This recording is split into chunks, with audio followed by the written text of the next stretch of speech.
Terkadang, hal paling menyakitkan dari pulang kampung bukan perjalanan jauhnya,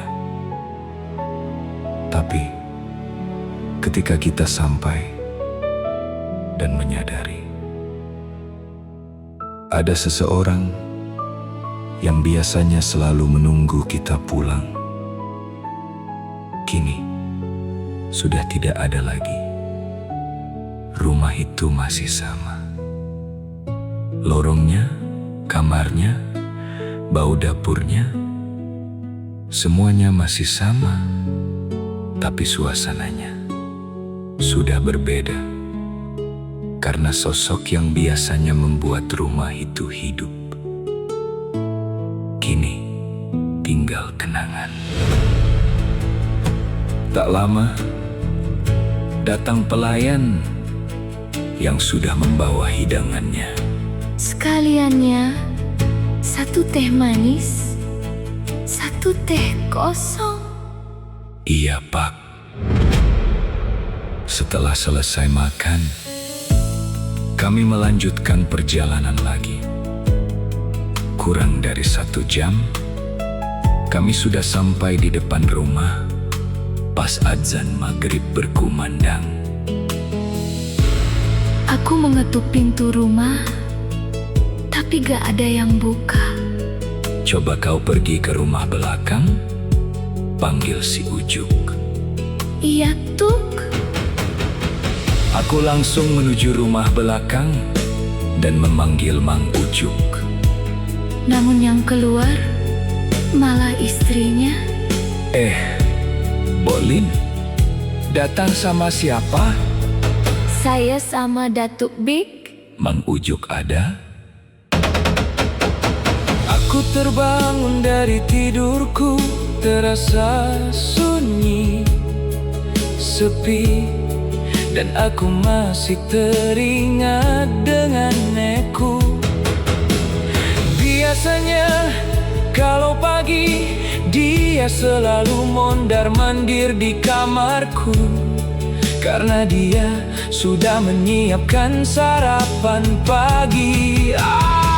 Kenapa terlalu cepat dia pergi meninggalkan kami? Aku benar-benar merasa kehilangan. Semoga neku selalu berada di sisi Allah. Aku baru selesai mandi dan bersiap-siap mau pergi. Ketika aku ke dapur, Ternyata Big Encung sudah menyiapkan nasi goreng dengan tahu dan tempe. Ayo Bolin, sarapan dulu. Mang Ujuk, apa kabar? Sambil ku beri salam. Baik, maaf Mang Ujuk tadi malam pulangnya kemaleman. Gak apa-apa, Mang. Makasih ya Big Encung, udah ngerepotin. Gak apa-apa, Bolin. Setelah selesai makan, aku pun pamit pada datukku. Tuh, saya pamit mau pergi ke kebun jahe dulu. Yo, pergilah. Aku juga mau pergi nanti sama Mang Ujuk. Ada urusan. Kalau gitu saya pergi dulu ya, Tuk. Belum pulang sebentar ya? Katanya sambil buru-buru mengambil kunci dan membuka rumah. Begitu pintu dibuka, kami langsung masuk ke dalam rumah. Dan seketika Hatiku terasa kosong. terasa sepi. Gak seperti dulu. Waktu neku masih ada. Aku masih ingat Dulu neku selalu sibuk di warungnya. sambil mengurus semua keperluan Datuk. Kini semuanya tinggal kenangan. Kulihat Big Encung dan Nereng keponakannya sibuk mengurus keperluan Datukku. Karena mereka memang sudah terbiasa membantu sejak dulu. Makasih ya Bik. Aku langsung masuk ke kamar tengah, tempat biasa aku tidur. Setiap datang ke Lampung dan ternyata kamarnya masih bersih. Rumah ini rupanya tetap dirawat oleh Beat and Chom.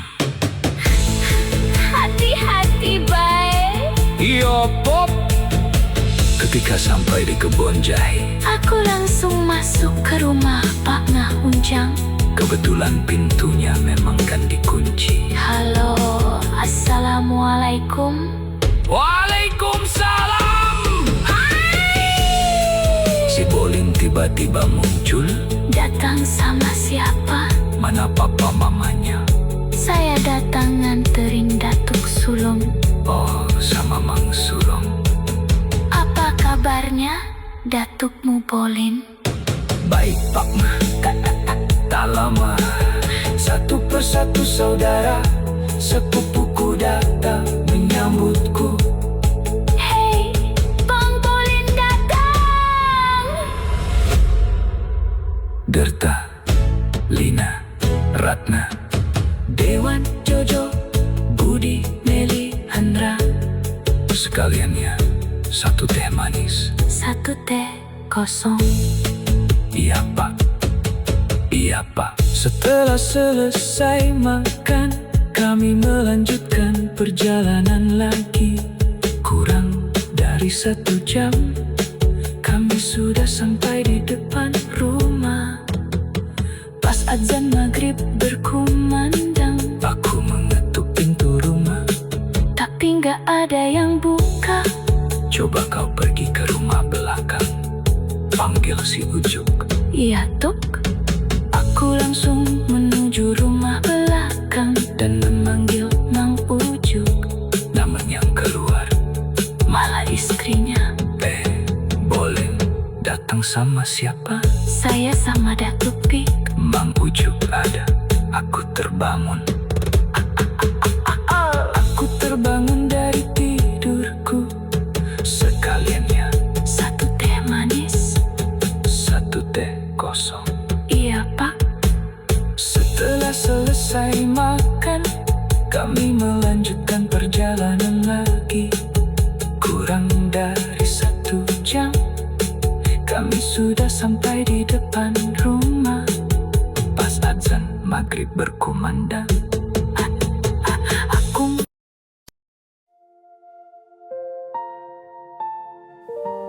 Kadang cinta datang tanpa direncanakan.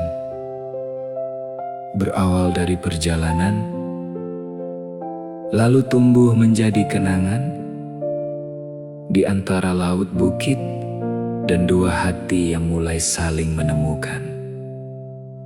Mas punya ide? Gimana kalau kita ke gunung aja? Ya, terserah Mas aja. Ya, oke, kita ke gunung aja. Sebenarnya bukanlah sebuah gunung, tapi hanya sebuah bukit. Setelah beberapa kali tikungan dan akhirnya terasa tarikan motor, kami cukup berat, berarti sudah cukup tinggi. Sejak tadi, aku merasakan pelukan Melda yang rapat sekali, seakan menyatukan kedua hati kami. Oh, sejuk di hatiku, tapi hangat di aliran darahku. Serasa tak kuat menahan rasa yang bergejolak, merasuk hatiku seperti motor ini yang sudah terasa berat menahan beban kami berdua. Begitu motor kami menikung ke arah mana langsung terlihat laut biru yang membentang luas. Aku pun langsung berhenti tepat di bawah pohon cengkeh yang sangat rindang dan banyak daun mudanya. Setelah ku parkir motor dan ku ajak Melda duduk di bawah pohon cengkeh sambil kami menikmati pemandangan yang menakjubkan ini. Melda apa? Kamu pernah kesini sebelumnya? Belum pernah mas, Melda, salut mas. Bolin pinter mencari tempat sebagus ini. Tadinya Melda pikir ngapain, lihat hutan di gunung mendingan di pantai. Ternyata Melda salah menafsirkannya.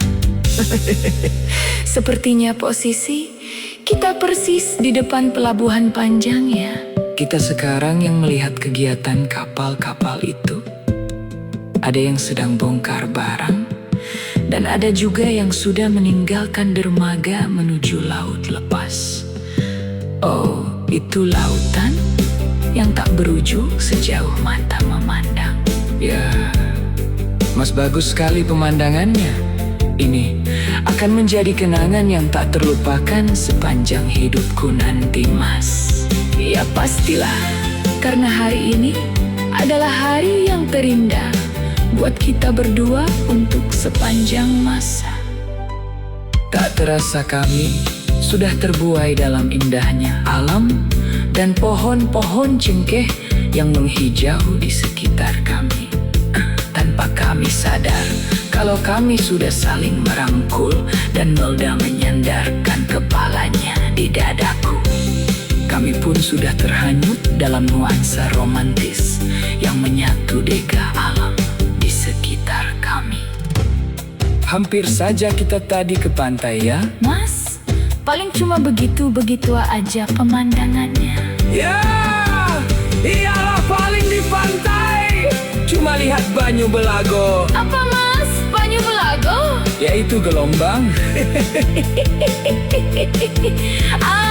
Mas bisa-bisa aja syik-syik. Oh no, wahai Banyu Belago. Itu kan bahasa Palembang ya? Gak tahu juga. Mungkin cuma bahasa guyonan aja. Rasanya udah cukup lama kita di sini. Yuk kita pulang. Ya, oke mas. Dengan perlahan-lahan kami mulai meninggalkan tempat di mana kami telah mengukir suatu kenangan yang menggores di hati kami berdua. Aku baru saja keluar dari rumah Marlin, dan aku sedang asyik menceritakan tentang Imelda kepada Marlin. Lagi-lagi aku melihat si Eti datang dari arah depan kami. Kali ini sepertinya dia terburu-buru. Ketika kami hampir berpapasan, dia malah memalingkan mukanya sebelum aku sempat menyapanya.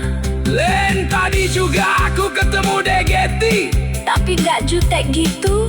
Kenapa ya? Kok secepat itu berubah? Padahal kan gua jarang-jarang ketemu dengannya.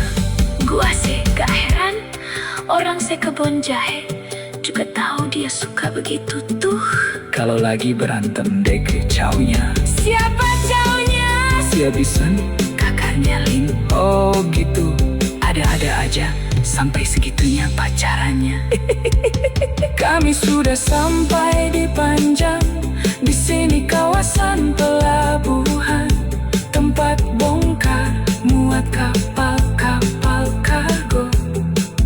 Aku dan Marlin langsung menuju ke rumah Makcik Mimaku. Dia adik mama, ku juga seperti makcikku. Yang lainnya begitu mereka melihat kedatanganku.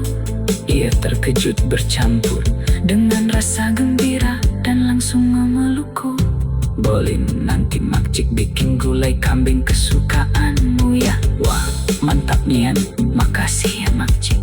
Setelah cukup lama aku dan makcik Mima bercerita, ditemani juga saudara sepupuku Marni, Titin, Iwan, dan Imbom. Akhirnya aku pamit mau ke teras rumah bersama Marlin dan Titin yang ikut gabung juga karena dia sama-sama mau merokok. Hoi Bolin, Madam Meldanya. Siapa Melda? Itu cabenya si Bolin katanya kenal di kapal. Oh, dasar si Doling di mana-mana ada aja caunya. Ya, gak gitu juga. tapi belum ketemu aja dengan yang benar-benar pas. Gitu loh. Tari aku atak dulu. Halo, Melda di mana? Halo, Melda di mana?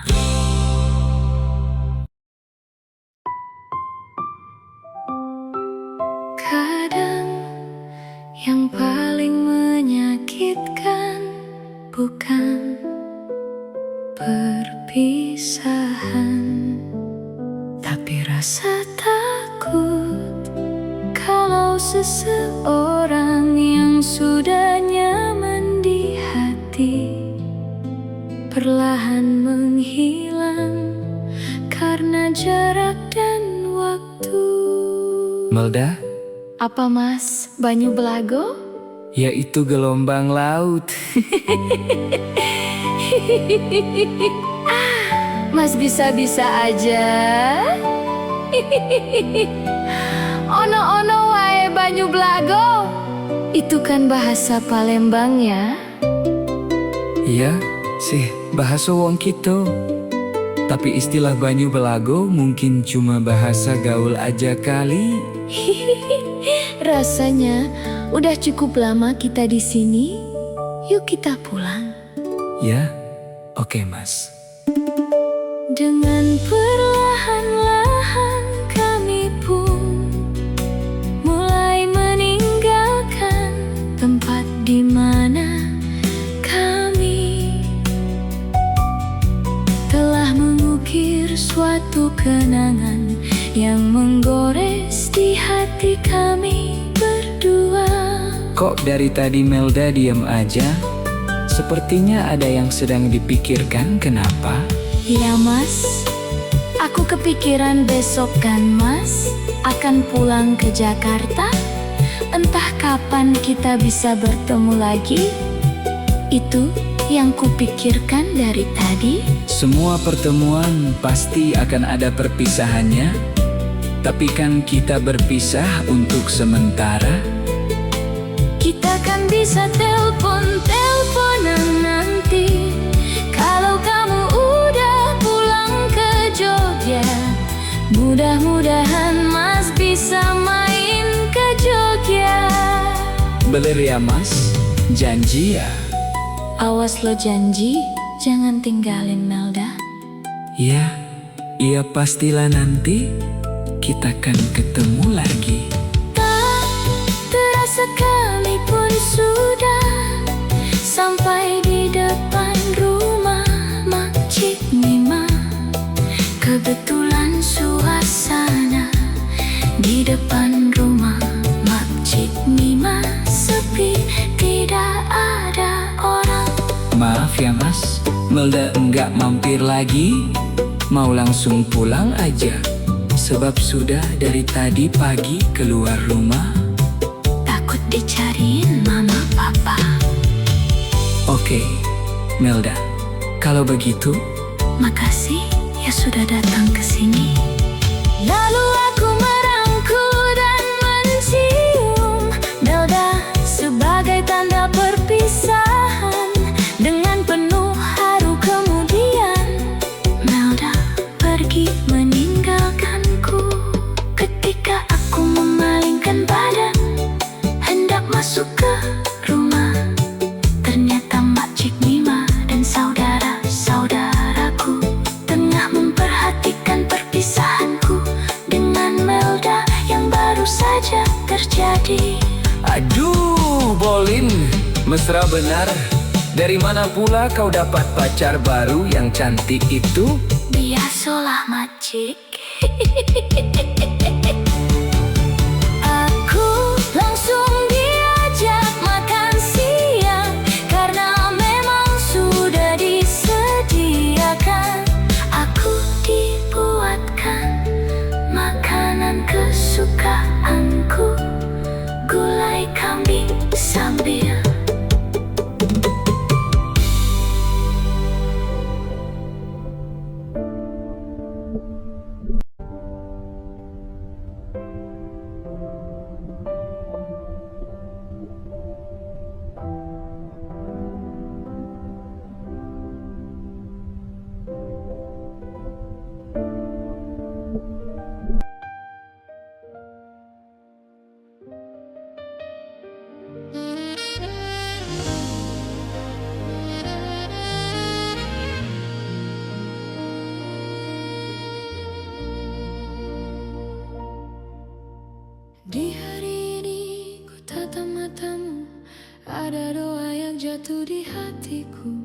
namun langkahku tak pernah ragu untuk membawa takdir bersamamu. Di hari yang suci ini, ku genggam erat tanganmu, mengikat dan merangkai kata cinta dalam tenunan benang sutera putih. Kita bukan kisah tanpa luka, tapi cinta memilih kita bertahan. Andai nanti badai menerjang, kita menyatu bagai karang yang laut. Bila nanti senja mulai gelap, Bila nanti senja mulai gelap, usia pun mulai menggaris di wajahmu. kita harus bertahan dalam tawaran air mata untuk saling menjaga sampai doa terakhir tiba. Bila nanti senja Mulai gelap, usia pun mulai mengukir garis di wajahmu.